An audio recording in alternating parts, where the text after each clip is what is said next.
Hello বন্ধুরা, আজ বানাবো পনির দিয়ে নিরামিষি ছোলার ডাল। কী লাগছে দেখে নিই। পনির, হিং, জিরে, তেজপাতা, শুকনো লঙ্কা, গোটা গরম মশলা, লবণ, হলুদ, কাশ্মীরি লঙ্কার গুঁড়ো, কাঁচা লঙ্কা, গরম মশলা, জিরে আদা বাটা আর আগে থেকে সিদ্ধ করে রাখা ছোলার ডাল। কড়াই গরম হয়ে গেছে, তেল দিয়ে দিলাম। আমি এখানে রিফাইন তেল দিচ্ছি, আপনারা চাইলে সর্ষের তেল দিতে পারেন। পনিরগুলো ছেড়ে দিলাম তেলের ওপরে।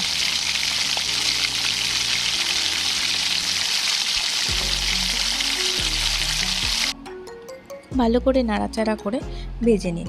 পনিরে অল্প একটু হলুদ দেব, একটু কালারের জন্য। ভালো করে লাল লাল করে ভেজে তুলে নেব।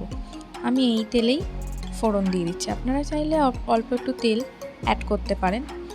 এই রান্নাটা কিন্তু খেতে খুব টেস্টি হয়, আপনারা কিন্তু বাড়িতে অবশ্যই করে দেখবেন কেমন হয়।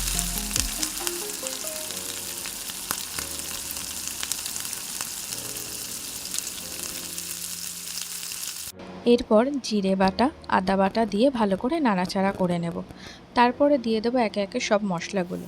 এখানে দেব স্বাদ মতো নুন, হলুদ, কাশ্মীরি লঙ্কার গুঁড়ো, চাইলে আপনারা এখানে শুকনো লঙ্কার গুঁড়ো অ্যাড করতে পারেন।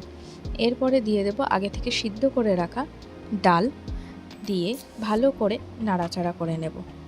এরপরে দিয়ে দেবো কাঁচা লঙ্কা, আমি এখানে দুটো দিচ্ছি, আপনারা যে যেমন ঝাল খেতে পছন্দ করেন সেই অনুযায়ী দিতে পারেন কাঁচা লঙ্কা। তারপরে দিয়ে দেবো আগে থেকে ভেজে রাখা পনিরগুলোকে।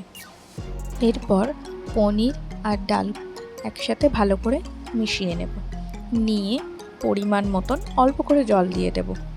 এটা কিন্তু রুটি, লুচি, পরোটা সব কিছুর সাথে খেতে খুবই অসাধারণ লাগে। আপনারাও বানিয়ে ফেলতে পারেন বাড়িতে, খুব সাধারণ একটা রান্না। আপনারা বানিয়ে কিন্তু আমাকে কমেন্টে জানাবেন কেমন লাগলো। এরপরে ভালো করে নাড়াচাড়া করে নেব, জল অলরেডি দেওয়া হয়ে গেছে। দিয়ে এবারে ঢাকনাটা আমি দিয়ে দিলাম।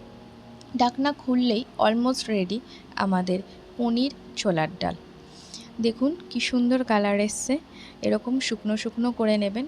বাড়িতে যদি কাস্তুরি মেথি থাকে তাহলে একটু ছড়িয়ে দিতে পারেন, আমার ছিল তাই দিলাম, না দিলেও কোনো অসুবিধা নেই।